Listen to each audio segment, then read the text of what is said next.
which is really to do with the role of the orchestrator. There's much, much more to it than printing out stuff out of your door. Certainly right? is, yes, yes. Well, again, I'll just give sort of bullet points. A lot of it speaks for itself, really.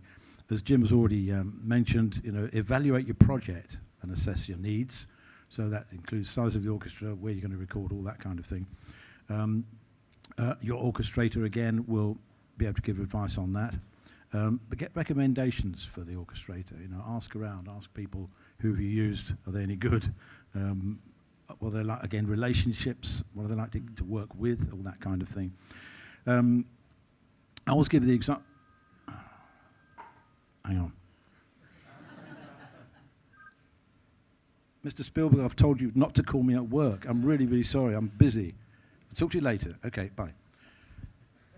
That wasn't staged at all. Actually, that is a very, very good point, actually. Mobile phones are the bane of a recording studio. And you know how it interrupted everything there. Your concentration went, my concentration went, and I mean, Stephen's always calling me. But so I wasn't fazed by that necessarily. But mobile phones in studios, turn them off for several reasons. In the control room, I don't think they're quite so dangerous. But on the sound stage, they are quite disruptive. Because a message, even if it's on silent, a phone call coming through to a mobile phone near a microphone, you'll hear this. You've probably heard it. I'm not sure if you have, but that will come through the microphones and will end up on the final take. You don't want that. The engineer will probably come out and stamp on your mobile phone. Mind you, it's the orchestras mainly. But it's a thing, if you're wandering around in the studio, turn them off, turn them right off, So, and that was a point. So I guess that's something that's kind of come out of what two or three of you said about just the concept that you've got 80 people sat there getting paid. Yep. And if you hold things up because your Pro Tools prep is not right on point, exactly. Or someone's phone rings and you have to do that cue again. Yeah. It's a lot of money, right? It could be that fantastic take that you've been waiting for. You think, this is going really well. Bring, oh, no. So, Alan, let me bring you back to the orchestrator thing. And in particular, can you just talk a little bit, because of time, just really about musically what you will do? I mean, obviously, we've got people like James who will orchestrate their own work. And kind of, so we're talking about things like literally balancing the volume in the score of various sections, doubling things up, and adding colour. And, what does an orchestrator bring to Mr. MIDI musician, Well, an orchestrator can bring an awful lot. And one of the things I was just going to say before I was rudely interrupted, not by John, I mean by Mr. Spielberg, was that there's a difference between an 8-bit and a 64-bit orchestrator. Now, I'm sure you all know what that means, isn't it? 8-bit to 64-bit, more information.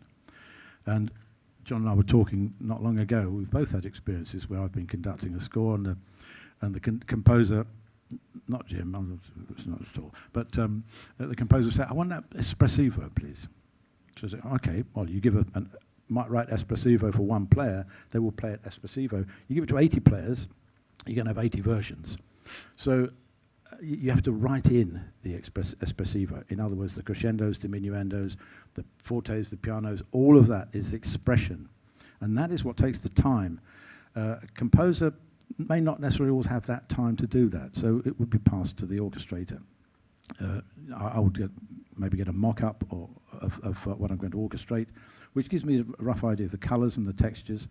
And those colours and textures are then made possible through the expression that you write into the music. Dynamics are all relative, so just because it's forte doesn't mean it's a particular decibel level. It's relative to the piano that's next to it, all that kind of thing. So it's all relative.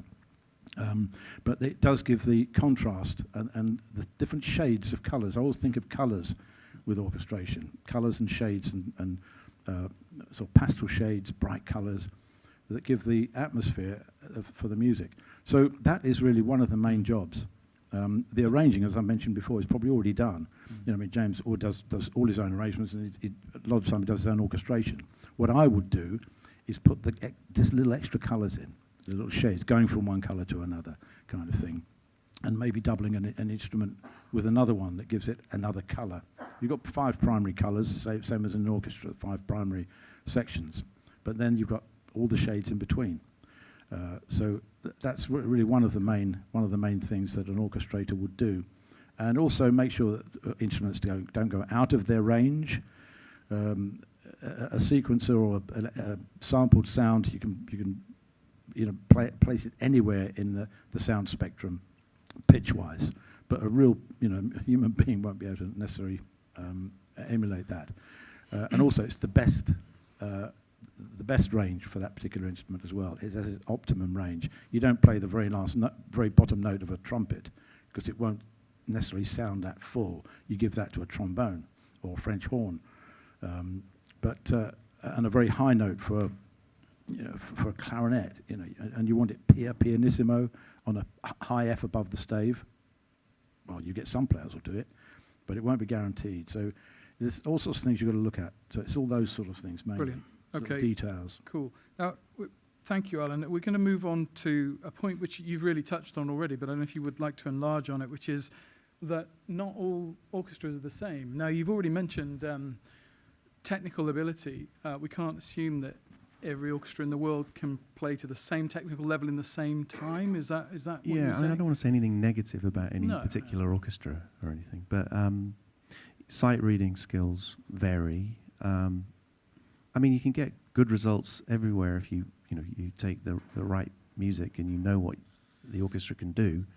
But there are instances where it may be a false economy going somewhere that's less expensive if you take, let's say it's half as much or a third as much as recording in London, but it takes 3 times longer to get it through. And more, more reading through the music, and you come away with more takes that you have to stitch together and edit and play with, so that that's money as well.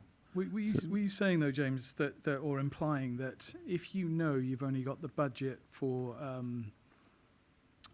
shall we say, a cheaper option, that might actually affect the musical content that you write and presumably the complexity of the interactive? It's a bit of a controversial thing to say, but I reckon it does. Yeah, because you really got to take music that you're going to be able to successfully record where you go, or you don't want to come back with something you can't use. Yeah. So yeah, I think that you do have to consider how you're going to realise the music and contrive things a little bit. Match the material to the orchestra, and vice versa. Mm.